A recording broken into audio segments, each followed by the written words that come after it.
Hello, എല്ലാവർക്കും പുതിയൊരു വീഡിയോയിലേക്ക് സ്വാഗതം. ഇന്നൊരു ബ്ലൗസ് കട്ടിംഗ് ആണ് ചെയ്യാൻ പോകുന്നത്. ബ്ലൗസിൻ്റെ ഇറക്കം വന്നിരിക്കുന്ന 14 ഇഞ്ച്, അതിൻ്റെ ചെസ്റ്റ് വണ്ണം, അതായത് വണ്ണം വന്നിരിക്കും. ചെസ്റ്റിൻ്റെ വണ്ണം എന്ന് പറയുമ്പോൾ കക്ഷത്തിൻ്റെ ലെവലിൽ എടുക്കുന്ന വണ്ണമാണ് 38, ബ്രസ്റ്റിൻ്റെ മുകളിലൂടെ എടുക്കുന്ന വണ്ണം 40, വേസ്റ്റ് വണ്ണം 36, shoulder 15, sleeve length 5.5, sleeve round 14 inch, റിഗാൾ എന്ന് പറഞ്ഞാൽ കച്ചക്കുഴി എന്ന് പറയുന്നത് 17 inch, neck front 7, neck back 10 inch. അതായത് ഒരു ബ്ലൗസിൻ്റെ പോയിൻ്റ്, അതിൻ്റെ ബ്ലൗസിൻ്റെ ബ്രസ്റ്റിൻ്റെ അവിടെ മുതൽ അതിൻ്റെ താഴ്ച വരെയുള്ള അകലമാണ് എഴുതിയിരിക്കുന്നത്. പോയിൻ്റ് എന്ന് പറയുന്നത് ബ്രസ്റ്റിൻ്റെ അകലമാണ് പോയിൻ്റ്. ബ്രസ്റ്റിൻ്റെ അകലമാണ് പോയിൻ്റ് എഴുതിയിരിക്കുന്നത് 8 ഇഞ്ച്. ഞാൻ ലാസ്റ്റ് എഴുതിയിരിക്കുന്ന 38+8 എന്ന് പറയുന്നത് നമ്മൾ ചെസ്റ്റിൻ്റെ അളവിനോട് കൂടി 8 ഇഞ്ച് ലൂസ് കൂട്ടുമ്പോൾ, എക്സ്ട്രാ കൂട്ടുമ്പോൾ 8 ഇഞ്ചാണ് നമ്മൾ ലൂസ് വേണ്ടത്. അതിൽ 4 ഇഞ്ച് തയ്യൽ തുമ്പോൾ 4 ഇഞ്ച് നമുക്ക് ലൂസുമാണ് വേണ്ടത്. അതിൽ കൂടുതൽ പലരും അതിൽ കുറച്ച് 2 ഇഞ്ചൊക്കെ ഇടുന്നുണ്ട്. പക്ഷേ അത് ഭയങ്കര ടൈറ്റായിരിക്കും. കക്ഷക്കുഴിയൊക്കെ ഭയങ്കര ടൈറ്റായിട്ട് ബുദ്ധിമുട്ടായിട്ട് ഇടുന്നവർക്ക് വളരെ ബുദ്ധിമുട്ടായിട്ടായിരിക്കും അത് അങ്ങനെ ഇടാൻ പറ്റുക. ഇത് പഴയ കാലം മുതൽ എടുക്കുന്ന ഒരളവെന്ന് വെച്ചാൽ 38 ഇഞ്ചിനോട് പ്ലസ് 8 ഇഞ്ച് ലൂസ്. അപ്പോൾ നമുക്ക് 46 ഇഞ്ച് ടോട്ടൽ കിട്ടും. അതിന് 4 ഭാഗം വരുമ്പം 11.5 ഇഞ്ചോട് വൺ സൈഡ് നമ്മൾ ഒരു മെഷർമെൻറ്റിൻ്റെ വൺ സൈഡ് 4 ഭാഗത്തിൻ്റെ വണ്ണം എടുക്കുന്നതാണ് 11.5 ഇഞ്ച്. ഇത്രയും നിങ്ങൾക്ക് മനസ്സിലായി കാണുമെന്ന് വിചാരിക്കുന്നു. ഞാൻ ഈ ഒരു അളവിൽ ഈ ഒരു മെഷർമെൻറ്റിൽ നമുക്കൊരു ബ്ലൗസ് കട്ടിങ് ചെയ്ത് പഠിക്കാം. അപ്പോൾ നമ്മൾ എപ്പോഴും വിചാരിക്കണം, നമ്മൾ വണ്ണം എടുക്കുമ്പോൾ നമുക്ക് ചെസ്റ്റിൻ്റെ വണ്ണവും ബ്രസ്റ്റിൻ്റെ വണ്ണവും വേസ്റ്റിൻ്റെ വണ്ണവും ഈ 3 അളവുകൾ നമ്മൾ എടുത്തിരിക്കണം. ലെങ്ത് ഇത്രയും അളവുകൾ മാത്രമേ ഒരു ബ്ലൗസിന് ആവശ്യമുള്ളൂ. ബാക്കി എടുക്കുന്ന അളവുകളൊക്കെ എല്ലാം കൂടെ വരുമ്പോൾ നിങ്ങൾക്ക് കൺഫ്യൂഷൻ ആകും. ഒരു ബ്ലൗസിന് നോർമലി വേണ്ട അളവുകളാണ് ഈ കാണുന്ന അളവുകളൊക്കെ. അപ്പോൾ ഇത്രയും അളവുകളെടുക്കുക, ചെസ്റ്റിനോട് പ്ലസ് 8 ഇഞ്ച് കൂട്ടുക. അപ്പോൾ അതിന് ശേഷം വരുന്ന മെഷർമെൻറ്റ്.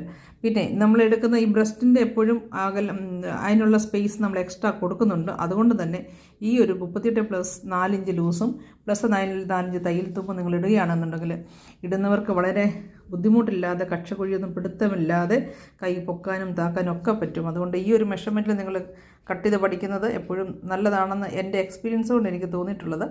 പിന്നെ നിങ്ങൾ ഇപ്പോഴത്തെ കാലത്തിനനുസരിച്ചിട്ട് നിങ്ങളുടെ പല വീഡിയോകൾ കാണുന്നതിനനുസരിച്ചിട്ട് നിങ്ങൾക്ക് അല്ലാതെ പറ്റുന്നുണ്ടെങ്കിൽ നിങ്ങൾ അതുപോലെ തന്നെ ചെയ്യുക. അപ്പോൾ നമുക്കൊരു ബ്ലൗസ് കട്ടിങ് ചെയ്ത് നോക്കാം. ഓക്കെ, ഇപ്പോൾ ഒരു ബ്ലൗസ് കട്ടിങ് ചെയ്യാനായിട്ട് നമ്മൾ തുണിയെ 2ആയിട്ട് മടക്കിയിട്ടിട്ടുണ്ട്. 2ആയിട്ട് നമ്മൾ തുണിയെ ഈ ഒരു തേരുവശം അങ്ങോട്ടാക്കി നമ്മളുടെ തുണിയുടെ മടക്ക് ഭാഗം നമ്മുടെ അടുത്തേക്കാക്കി നമുക്കിങ്ങനെ തുണിയെ 2ആയിട്ട് ഫോൾഡിങ് ചെയ്തിട്ടു. അതിനുശേഷം നമ്മുടെ 14 ഇഞ്ച് ഇറക്കം എന്ന് പറയുമ്പോൾ ഇത് മുതൽ ഇതുവരെയാണ് വരുന്നത്. ബാക്കി ഇത് വരുന്നത് തയ്യൽ തുമ്പാണ്. ഇവിടെ എക്സ്ട്രാ കൊടുത്തിരിക്കുന്നതും തയ്യൽ തുമ്പാണ്.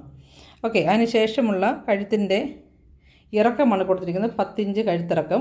10 ഇഞ്ച് കഴുത്തിറക്കത്തിൽ ഇങ്ങനെ ഓരോ ഡോട്ടുകൾ ഞാൻ കൊടുത്തിരിക്കുന്നത് എന്തിനാണെന്ന് നിങ്ങളോട് ഞാൻ പറയാം. ഇതിന് മുമ്പ് ഞാനൊരു വീഡിയോയിൽ പറഞ്ഞിട്ടുണ്ട്, എന്നാൽ ഞാൻ വീണ്ടും ഒന്നും കൂടി ഇന്ന് പറയാമെന്ന് വിചാരിക്കുന്നു. അപ്പോൾ നമ്മൾ ഷോൾഡർ വന്നിരിക്കുന്നത് 15 ഇഞ്ചാണ്. അതിൻ്റെ പകുതി 7.5 ഇഞ്ച് ഞാൻ മാർക്ക് ചെയ്തിട്ടുണ്ട്. അപ്പോൾ 7.5 ഇഞ്ച് നമ്മൾ മാർക്ക് ചെയ്യുമ്പം ടോട്ടൽ 15 ഇഞ്ചിൽ ഷോൾഡർ ഇടുകയാണെന്നുണ്ടെങ്കിൽ നമുക്ക് ഈ ഷോൾഡർ നന്നായിട്ട് കയ്യിലോട്ട് ഇറങ്ങിക്കിടക്കും. അപ്പോൾ ഈ കഴുത്തിൻ്റെ ഇറക്കത്തെ ഡിപ്പെൻഡ് ചെയ്താണ് ഷോൾഡർ ഇരിക്കുക. എപ്പോഴും നിങ്ങൾ മറന്നു പോകരുതാത്തൊരു കാര്യമാണ്. എപ്പോഴും ഷോൾഡർ ഡിപ്പെൻഡ് ചെയ്യുന്നത് നമ്മളുടെ കഴുത്തിൻ്റെ ഇറക്കത്തെ അനുസരിച്ചിട്ടാണ്. അപ്പോൾ ഞാൻ പഴയൊരു വീഡിയോയിൽ പറഞ്ഞു 2 ഇഞ്ച് വരെ, അതായത് നമുക്ക് തയ്യൽ തുമ്പിൽ പോകുന്ന ഭാഗമാണ്. ഇവിടുന്ന് 2 ഇഞ്ച് വരെ, 1.5 to 2 വരെയൊക്കെ നമുക്ക് കറക്റ്റ് തയ്യൽ തുമ്പ് ഷോൾഡർ ഈ 15 ഇഞ്ച് അളവ് കൊടുക്കാം. അതായത് 15 എന്ന് പറയുമ്പം അതിൻ്റെ പകുതി 7.5 ഇഞ്ചാണ് വരുന്നത്. ഈ 7.5 ഇഞ്ചിൽ നിന്ന് 1/2 ഇഞ്ച് തയ്യൽ തുമ്പ് പോയി കഴിയുമ്പം ബാക്കി 7 ഇഞ്ച് കൊണ്ട് നമ്മൾ തയ്ച്ചാൽ അവർക്ക് കഴുത്തിന് പിടുത്തമില്ലാതെ ഈ ഒരു ചെറിയ റൗണ്ട് നെക്ക്, അതായത് അധികം ഇറക്കമില്ലാത്ത നെക്ക് അവർക്ക് വലിയൊരു ബുദ്ധിമുട്ടില്ലാതെ പിടുത്തമില്ലാതെ ഇടാൻ പറ്റും. അത് കോളറാണെങ്കിലും ബാക്കി കഴുത്ത് ഇറക്കാത്ത ഒരു കഴുത്താണെങ്കിലും നമുക്ക് ആ കറക്റ്റ് അളവിൽ തന്നെ ഇട്ട് കൊടുത്താൽ തയ്യൽ തുമ്പ് പോയതിൻ്റെ ബാക്കിയുള്ള ആ ഒരു മെഷർമെൻറ്റിൽ അവർക്ക് ഷോൾഡർ വലിയ ബുദ്ധിമുട്ടില്ലാതെ ഇടാൻ പറ്റും. അതുപോലെ ഈ കഴുത്തിറക്കം 2 ഇഞ്ച് 1.5 to 2 വരെയൊക്കെ, 2.5 വരെയൊക്കെ ഈ ഒരു അളവ് കുഴപ്പമില്ല. പക്ഷേങ്കിൽ ഇത്രയും കഴുത്തിറക്കം ഉള്ള ഒരാൾക്ക് ഒരിക്കലും ഷോൾഡർ ഇത്ര ഇടാൻ പറ്റില്ല. അങ്ങനെ വരുമ്പോൾ 2 ഇഞ്ചിന് ശേഷമുള്ള ഓരോ ഇഞ്ചുമാണ് ഞാൻ മാർക്ക് ചെയ്തിരിക്കുന്നത്. അതായത് 2 ഇഞ്ചിന് ശേഷം 3, 4, 5, 6, 7, 8, 9, 10 ഈ 10 ഇഞ്ച് വരെ നമ്മൾ ഓരോ ഇഞ്ചിലും 4 ഇഞ്ച് വീതം നമ്മൾ ഈ ഷോൾഡറിലാണ് കുറയ്ക്കുന്നത്. അങ്ങനെ 8 അതായത് ഈ 8 ഇഞ്ചിൻ്റെ 4 ഇഞ്ച് എന്ന് പറയുമ്പോൾ നമുക്കിവിടുന്ന് 2 ഇഞ്ച് ഷോൾഡറിൽ നിന്ന് കുറയ്ക്കണം. ഇപ്പോൾ 2 ഇഞ്ച് ഞാൻ ഷോൾഡറിൽ നിന്ന് കുറച്ചപ്പം ബാക്കി എനിക്ക് വരുന്ന 7.5 2 ഇഞ്ച് പോയതിന് ശേഷം 5.5 ഇഞ്ചാണ് നമുക്ക് ഷോൾഡർ വരുന്നത്. കഴുത്തിന് ഇത്രയും ഇറക്കമുള്ളത് കൊണ്ട് തന്നെ, അതായത് 10 ഇഞ്ച് ഇറക്കമുള്ളത് കൊണ്ട് തന്നെ ഞാൻ ഷോൾഡറിൻ്റെ അതായത് ഇവിടെ നിന്നാണ് നമുക്ക് ഷോൾഡർ വരുന്നത്. ബാക്കി നമുക്ക് 2.5 ഇഞ്ച് കഴുത്തകലം എടുക്കുന്നതേ ഉള്ളൂ. 2.5 ഇഞ്ച് കഴുത്തകലം എടുത്തു കഴിയുമ്പം അത് വിരിവൂടെ കൂടി വരുമ്പോൾ അവർക്ക് അത്യാവശ്യം കഴുത്തിന് നല്ല വിരിവുണ്ടായിരിക്കും. 2.5 ഇഞ്ച് കഴുത്തകലം ഇവിടെ എടുക്കുകയാണ്. ഇവിടെ 2.5 ഇഞ്ച് കഴുത്തകലം എടുത്തതുപോലെ തന്നെ താഴെയും അതിൻ്റെ ഏറ്റവും എൻഡിലും, അതായത് ഈ കഴുത്തിന് താഴെ 10 ഇഞ്ച് വരുന്ന ഭാഗത്തും 2.5 ഇഞ്ച് തന്നെയാണ് ഞാൻ എടുക്കുന്നത്. 2.5 ഇഞ്ച് ഇവിടെ ഷോൾഡർ എടുത്തതുപോലെ തന്നെ 2.5 ഇഞ്ച് താഴെയും മാർക്ക് ചെയ്തിട്ടുണ്ട്. അതിനുശേഷം നമ്മൾ ഇതിനെ ചെറുതായിട്ട് ഒന്ന് ഈ രീതിയിൽ ഒന്ന് ഷേപ്പ് ചെയ്യണം. റൗണ്ടിൽ ഷേപ്പ് ചെയ്ത് വന്ന് ഇതുപോലെ ചേർക്കണം. ഷേപ്പ് ചെയ്തതിന് ശേഷം ഈ ഒരു കറക്റ്റ് നമുക്ക് നല്ലൊരു റൗണ്ട് നെക്ക് കിട്ടും. ഈ ഷേപ്പ് നല്ല രീതിയിൽ റൗണ്ട് ഈ ഒരു രീതിയിൽ കൊടുക്കാമെന്നുണ്ടെങ്കിൽ നല്ല രസം, നല്ല ഭംഗി. അതിലും കൂടുതൽ റൗണ്ട് വേണമെന്നുണ്ടെങ്കിൽ നമുക്ക് കുറച്ചുകൂടെ ഡീപ്പായിട്ടും വേണമെങ്കിൽ ഒരു നല്ല റൗണ്ട് ക്രിയേറ്റ് ചെയ്യാൻ പറ്റും. ഇതിലേതാണ് നിങ്ങൾക്ക് നമുക്ക് നമ്മുടെ ചോയ്സ് അനുസരിച്ച് ചെയ്യുക. അപ്പോൾ ഇങ്ങനെ ഒരു റൗണ്ട് ഷേപ്പ് കൊടുത്തു. അതിനുശേഷം നമ്മൾ കഴുത്തിൻ്റെ അകലം, കഴുത്തിൻ്റെ ഇറക്കം എല്ലാം നമ്മൾ മാർക്ക് ചെയ്തിട്ടുണ്ട്.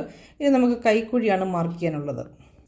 കൈക്കുഴി നമുക്ക് വന്നിരിക്കുന്നത് 17 ഇഞ്ചാണ് കൈക്കുഴി വന്നിരിക്കുന്നത്. 17 ഇഞ്ച് കൈക്കുഴി വരുമ്പോൾ സാധാരണ എല്ലാവരും ഞാൻ മറ്റു വീഡിയോയിലൊക്കെ ഞാൻ കാണാറുള്ള ഒരു എന്ന് വെച്ചാൽ ഷോൾഡർ എത്രയാണോ അത്രയും തന്നെ കൈക്കുഴി. ഇപ്പോൾ ഷോൾഡർ ഇവിടെ 5.5 വന്നിരിക്കുന്നതെങ്കിൽ കൈക്കുഴിയും 5.5 ഞാനിവിടെ കൊടുത്തിരിക്കുന്നത്. പക്ഷേ 5.5 നമുക്ക് കൈക്കുഴി 17 ഇഞ്ച് കിട്ടുമ്പോൾ നമ്മുടെ ഇവിടുത്തെ 4-1 11.5, അതായത് ഇവിടുത്തെ 11.5 ഇഞ്ച് വരുമ്പോൾ നമ്മളെ ആ കൈക്കുഴി 17 ഇഞ്ച് ഇവിടെ കിട്ടുമെന്നുണ്ടെങ്കിൽ ഇതൊക്കെയാണ്. കിട്ടത്തില്ല എന്നുണ്ടെങ്കിൽ നമ്മൾ വീണ്ടും 5.5 1/2 ഇഞ്ച് താഴ്ത്തി മാർക്ക് ചെയ്ത് നമ്മുടെ 17ലേക്ക് വരാൻ ശ്രമിക്കണം. നമ്മുടെ ചെസ്റ്റ് വണ്ണും 17 റൗണ്ട് റിഗൾ റൗണ്ടും എല്ലാം കറക്റ്റ് വരുന്നുണ്ടോ എന്ന് ഈ 5.5 ഇഞ്ചിൽ നമ്മൾ നോക്കി കറക്റ്റ് ചെയ്യണം. ഇല്ല എങ്കിൽ 1/2 ഇഞ്ച് താഴ്ത്തി മാർക്ക് ചെയ്യാവുന്നതാണ്. നമുക്ക് ഈ 5.5 ഇഞ്ചിൽ കിട്ടുമോ എന്ന് ഇപ്പോൾ നോക്കാം. ഞാനത് മാർക്ക് ചെയ്ത് നോക്കിയിട്ട് ഷോൾഡറിന് അവിടുന്ന് ഈ ഒരു 5.5 ഇഞ്ച് നോക്കിയിട്ട് എനിക്ക് എത്ര നിങ്ങൾക്ക് കാണാൻ പറ്റും, 8 ഇഞ്ച് മാത്രമേ കിട്ടുന്നുള്ളൂ. അപ്പോൾ നമുക്ക് 16 ഇഞ്ച് കിട്ടുന്നുള്ളൂ. ഞാൻ 11.5 മാർക്ക് ചെയ്തെടുത്തു. നമുക്ക് ഇവിടെ 11.5 നമ്മൾ മാർക്ക് ചെയ്തിരിക്കുന്നത്.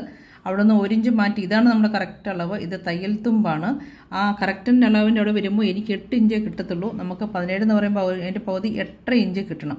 അങ്ങനെ വരുമ്പോൾ ഞാനിവിടെ ചെയ്യാൻ പോകുന്ന കാര്യം വെച്ചാൽ, ഇങ്ങനെ കൈക്കുഴി ഈ ഒരു രീതി വെട്ടുമ്പോൾ ഈ ഈ ഒരു കൈയുടെ ഈ ഒരു സ്റ്റിച്ചിങ് സാധാരണ എല്ലാവരുടെയും കൈയുടെ മുകളിലോട്ട്, അതായത് കൈയുടെ ആ പുറം ഭാഗത്തോട്ട് കയറി നിൽക്കാൻ സാധ്യതയുണ്ട്. അങ്ങനെ നിൽക്കാതിരിക്കണമെങ്കിൽ നമ്മൾ എന്ത് ചെയ്യണം, ഇതിനെ കുറച്ചുകൂടെ 1/2 ഇഞ്ച് താഴ്ത്തി മാർക്ക് ചെയ്തതിന് ശേഷം ഈ ഒരു ലെവലിൽ ഒരു കൈക്കുഴി വെട്ടാമെന്നുണ്ടെങ്കിൽ നമുക്ക് കറക്റ്റ് അളവിൽ നിൽക്കും. ഇപ്പോൾ തന്നെ എനിക്ക് കറക്റ്റ് അളവ് കിട്ടുന്നില്ല, 8 ഇഞ്ചേ കിട്ടുന്നുള്ളൂ. അപ്പോൾ 8 ഇഞ്ച് കിട്ടുന്നുള്ളതുകൊണ്ട് എനിക്ക് 8.5 ഇഞ്ച് ഒരു പൊടിക്ക് ലൂസ് കൂടെ ഒരു പോയിൻ്റ് ലൂസും കൂടെ നമുക്ക് വേണം. അതുകൊണ്ട് എനിക്ക് ഈ ഷോൾഡർ ഇട്ട 5.5 ഇഞ്ച് എനിക്കിവിടെ കറക്റ്റ് ആവുന്നില്ല. അതുകൊണ്ട് തന്നെ ഞാൻ 5.5 മാറ്റി 6 ഇഞ്ചാക്കാൻ നോക്കുകയാണ്. 5.5 ഇഞ്ച് മാറ്റി ഞാൻ 6 ഇഞ്ചാക്കിയപ്പോൾ കറക്റ്റ് എനിക്ക് 8.25 9 എനിക്ക് കറക്റ്റ് അളവ് വന്നിട്ടുണ്ട്. എനിക്ക് ശരിക്കും പറഞ്ഞാൽ ഈ 17 ഇഞ്ച് എന്ന് പറയുമ്പോൾ അത് നമുക്ക് അവർക്ക് കക്ഷത്തിനൊരു ലൂസ് ആവശ്യമാണല്ലോ. അതുകൊണ്ട് ലൂസ് എന്ന് വെച്ചാൽ ഒരുപാട് 1/2 ഇഞ്ച് 1 ഇഞ്ചോ ലൂസില്ല, ഒരു പോയിൻ്റ് ലൂസ് നമുക്ക് വേണം. അപ്പോൾ നമുക്ക് കറക്റ്റ് 8.5 ഇവിടെ വേണ്ടതെങ്കിൽ നമ്മൾ 8.25 കൊടുക്കും. എൻ്റെ ഇപ്പം മാർക്കിങ് കറക്റ്റ് ഞാൻ ഇവിടെ നിന്നും 1.5 ഇഞ്ച് മാറ്റി മാർക്ക് ചെയ്തു. മാർക്കിന് ശേഷം എനിക്ക് കറക്റ്റ് ഇവിടെ 8.25 വന്നിട്ടുണ്ട്. നിങ്ങൾ ഈ അളവിലൊന്ന് അളന്ന് നോക്കുക. നിങ്ങൾക്ക് ഇതുപോലെ തന്നെ കിട്ടുന്നുണ്ടെങ്കിൽ അത് എപ്പോഴും നിങ്ങൾക്ക് അളവ്, നമ്മളെപ്പോഴും ഷോൾഡർ എത്രയാണോ അത്ര കൈക്കുഴി ഇടും. ഒരിക്കലും അത് ശരിയായിട്ടുള്ളൊരു മാർഗ്ഗമാണെന്ന് എനിക്ക് തോന്നുന്നില്ല. നമുക്ക് ഷോൾഡർ എത്രയാണോ അതല്ല കൈക്കുഴി ഇടേണ്ടത്. ഷോൾഡറിൻ്റെ അളവും കൈക്കുഴി അളവും രണ്ടും രണ്ടാണ്. കൈക്കുഴി പലർക്കും പല അളവാണ്. ചില ഹൈറ്റ് ഉള്ളവർക്ക് കൈക്കുഴി നല്ലതായിട്ട് കാണും, ചിലർക്ക് തീരെ കുറവായിരിക്കും. നല്ല വണ്ണം ഉള്ളവർക്ക് കൈക്കുഴി തീരെ കുറവുള്ളവരുണ്ട്, കൂടുതലുള്ളവരുണ്ട്. കൈയുടെ വണ്ണവും ഷോൾഡർ വണ്ണവുമായിട്ട് യാതൊരു മാച്ചിങ്ങും ഇല്ല. നിങ്ങൾ അങ്ങനെ ഒരിക്കലും അബദ്ധത്തിൽ അങ്ങനെ ചെയ്യരുത്.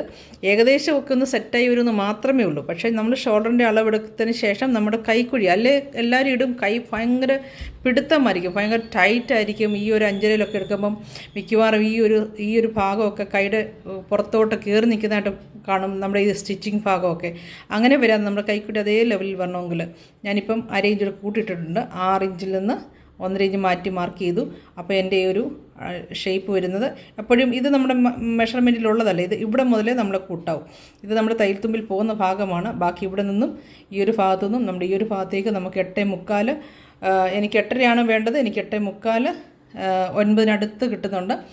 എനിക്ക് 9 തീർത്ത് വേണമെന്നില്ല, അത് അത്രയും കറക്റ്റ് 8.75 കിട്ടിയത്. നിങ്ങൾ ഈ ഒരു മെഷർമെൻറ്റിലൊന്ന് സ്റ്റിച്ച് ചെയ്ത് നോക്കുക, നിങ്ങൾക്ക് ഈ മെഷർമെൻറ്റ് കിട്ടുന്നുണ്ടോ എന്ന് മനസ്സിലാക്കാൻ പറ്റും.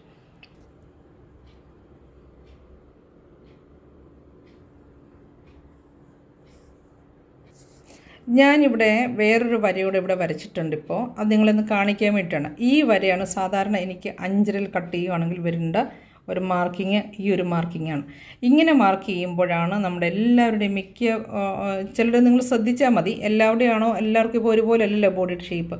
ഈ ഒരു മാർക്കിങ്ങൾ ചെയ്യുമ്പോൾ മിക്കവർക്കും ഈ ഒരു തയ്യൽ തുമ്പ് കൈയുടെ ബാക്കിലോട്ട് കയറി നിൽക്കാറുണ്ട്. അവർക്കത് ഭയങ്കര ബുദ്ധിമുട്ടായിട്ട് തോന്നും. പക്ഷേ അവർക്ക് തന്നെ അറിയില്ല ഇത് എന്താണെന്ന് പറയാനും ഒന്നും അറിയില്ല.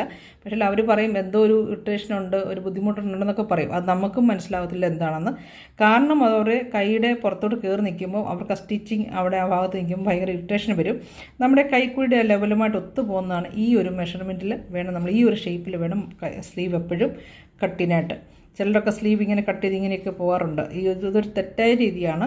അത് അവർക്ക് ഒരിക്കലും മനസ്സിലാകത്തില്ലായിരിക്കും, നമുക്കും മനസ്സിലായിട്ടില്ല എന്താണെന്ന്. പക്ഷെങ്കിൽ ഈ ഒരു രീതിയേക്കാൾ എപ്പോഴും നല്ലത് കൈക്കൊരു ഇങ്ങനെ കൈയുടെ പുറത്തോട്ട് ബാക്കിൻ്റെ ആ ഭാഗത്തോട്ട് ഇത് കയറി നിൽക്കാതെ തയ്യൽ തുമ്പ് എപ്പോഴും ഇച്ചിരി ഇറങ്ങി നിന്ന് കൈക്കൂടെ ലെവൽ പോകുന്നതായിരിക്കും നല്ലത്.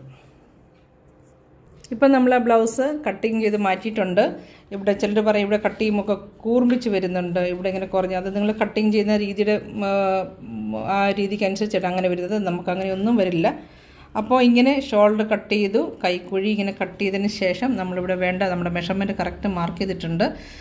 താഴെ പോകേണ്ട മെഷർമെൻറ്റ് ഇവിടെ മാർക്ക് ചെയ്തിട്ടുണ്ട്. അതിന് ശേഷം നമ്മൾ കഴുത്തിനെ ഇതുപോലെ നല്ല റൗണ്ടിൽ കട്ട് ചെയ്ത് നമുക്കിങ്ങനെ ഒരു ഷേപ്പ് ക്രിയേറ്റ് ചെയ്യാൻ പറ്റും. നിങ്ങൾ ഈ രീതിയിലൊന്ന് കട്ട് ചെയ്ത് നോക്കുക. എന്നിട്ട് എനിക്ക് നിങ്ങളുടെ എക്സ്പീരിയൻസ്, നിങ്ങളുടെ അനുഭവം എന്നെ അറിയിക്കുക. ഓക്കെ, അപ്പോൾ നമുക്ക് വീണ്ടും ഒരു വീഡിയോയിൽ കാണാം. ഞാൻ കുറേ നാളായി വീഡിയോ ചെയ്യാതിരിക്കുകയായിരുന്നു. ഞാനൊരു അക്കാഡമി സ്റ്റാർട്ട് ചെയ്ത് എൻ്റെ ആയിട്ടുള്ള ഒരു കാര്യത്തിലായിരുന്നു. ഹലോ, കുറേ നാളായി നമ്മൾ വീഡിയോസിലൂടെ കാണാതിരിക്കുകയായിരുന്നു.